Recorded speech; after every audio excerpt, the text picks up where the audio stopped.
International Criminal court ने Russian president Vladimir Putin के against arrest warrant issue किया है।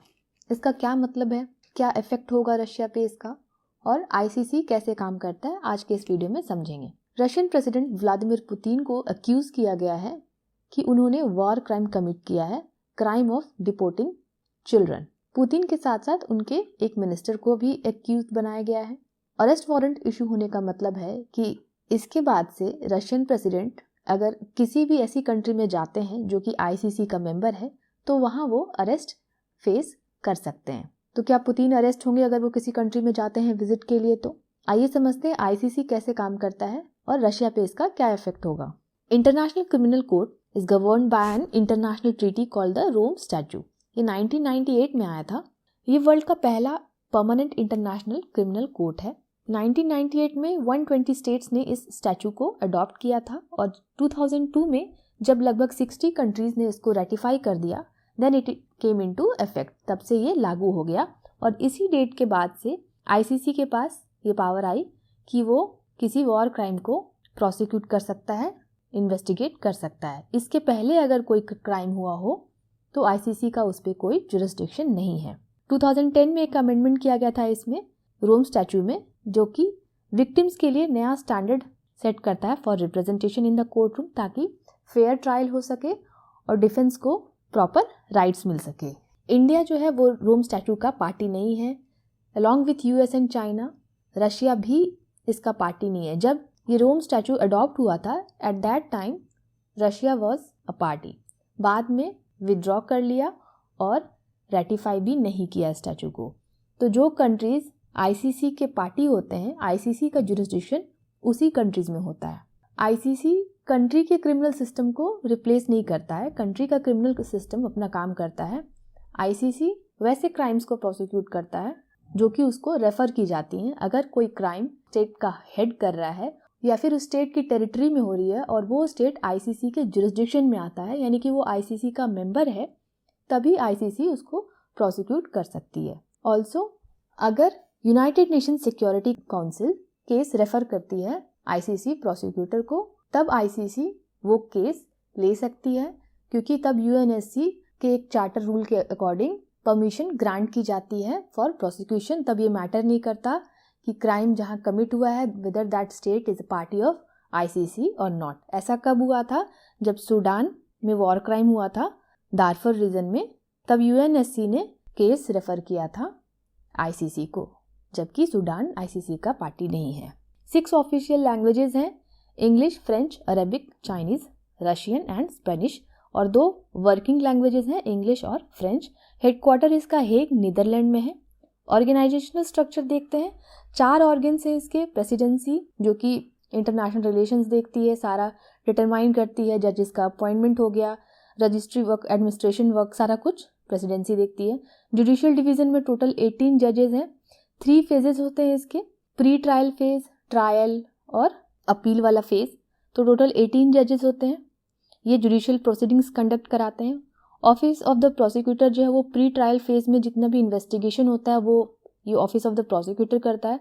रजिस्ट्री जो है वो सारा एडमिनिस्ट्रेटिव वर्क देखता है। आईसीसी का अपना एक ट्रस्ट फंड है विक्टिम्स के लिए, और इसके फील्ड ऑफिसेज हैं। जहां जहां कंट्री में वॉर क्राइम्स का इन्वेस्टिगेशन हो रहा होता है वहां पे इसके फील्ड ऑफिसेज होते हैं। International Committee of Red Cross as a detention centre की तरह काम करती है। 4 टाइप्स ऑफ क्राइम पे आईसीसी का जुरिस्डिक्शन है: crime of genocide, crimes against humanity, war crimes and crime of aggression. ICC UN का भी पार्ट नहीं है, ये यूएन के साथ कोऑपरेट करता है। जैसे अभी हमने देखा कि United nation security council case refer कर सकती है आईसीसी प्रोसिक्यूटर को जुरिस्डिक्शन ग्रांट करते हुए। अंडर एज को भी आईसीसी प्रोसिक्यूट नहीं करती, यानी कि 18 ईयर्स के एज में अगर कोई क्राइम हुआ है उससे कम एज में तो आईसीसी उसको प्रोसिक्यूट नहीं करती है। सबसे पहले एक प्रिलिमिनरी एग्जामिनेशन होता है कि सफिशिएंट मटेरियल अवेलेबल है उसके अगेंस्ट। सिचुएशंस देखा जाता है, कितना गंभीर है मामला, इन सब को देखते हुए फिर वारंट इश्यू होता है। और ये सब काम प्रोसिक्यूटर करता है आईसीसी का, सारा एविडेंस कलेक्ट करता है फॉर या अगेंस्ट जो भी हो। डिफेंडेंट को इनोसेंट समझा जाता है जब तक वो गिल्टी ना हो जाए, प्रूवन नहीं हो जाए तो बर्डन ऑफ प्रूफ जो है वो प्रोसिक्यूटर पे लाई करता है।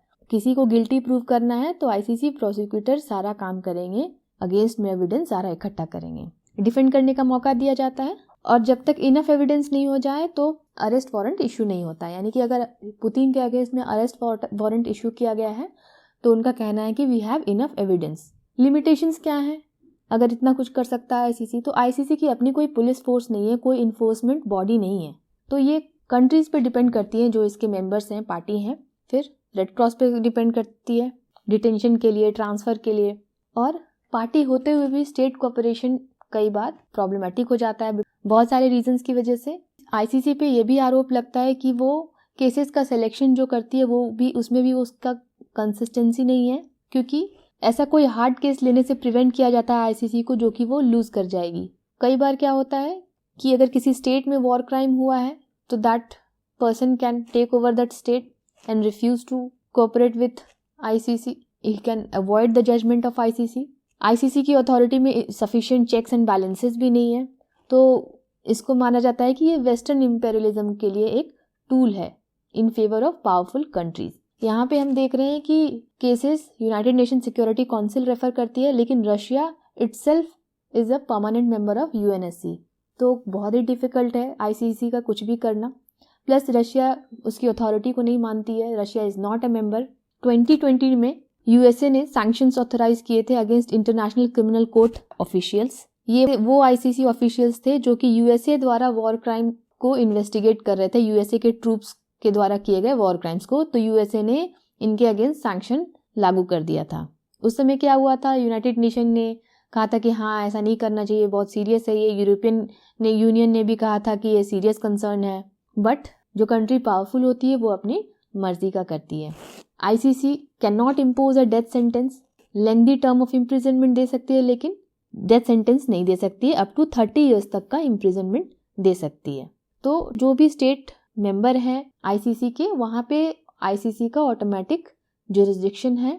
जहाँ नहीं जुरिस्डिक्शन है, अगर वहाँ क्राइम कमिट हुआ है और वो उस स्टेट में जाते हैं जहाँ पे जुरिस्डिक्शन है, तब भी ऐसा रेयर हुआ है कि कोई अरेस्ट हुआ है। जैसे सूडान के लीडर 2009 में जब वो आउस्ट हो गए पावर से, तब भी उनको हैंड ओवर नहीं किया गया। अब यहाँ पे एक चीज़ है जो आपको ध्यान रखनी है, ICC is different from ICJ. ICJ is international court of justice, it is part of UN. International Criminal Court is not a part of UN.